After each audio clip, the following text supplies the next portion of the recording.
sinumpa at tinupok ng Diyos ang mga lungsod ng Sodoma at Gomorrah upang maging babala sa masasama tungkol sa kanilang kasasapitan. It's a warning. Do you lie 10 times a week?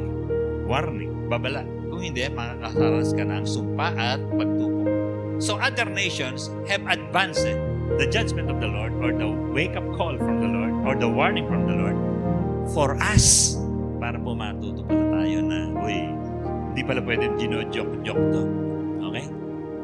So, maaari pong, ang tinitingnan mo lang yung buhay mo, pero kasakop po kayo, baka pare-pareho kasalanan dito sa barangay nito. Okay? Pare-pareho tayong manginginom. Pare-pareho kaming mga manunugal. Pare-pareho kaming may mga chicks. So, sinusukat po, tinitimbang ng Diyos. Sabi niya, sobra na kayo. Bibigay ko na yung ano. Ano't una, palagay niyo.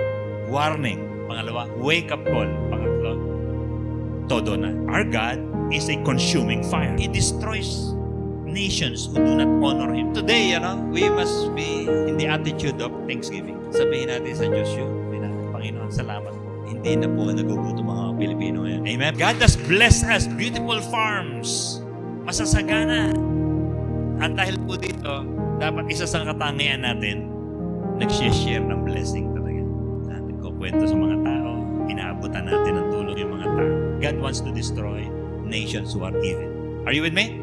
So, magpe-pray tayo mabuti.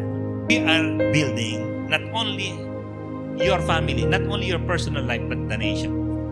Ang purpose natin, ba't nandito tayo? Dali natin kay Jesus yung mga tao. Yun po ang purpose ng MCC. So, wag po kayong mag-iisip na magbagong buhay lang. No. May kapitbahay ka.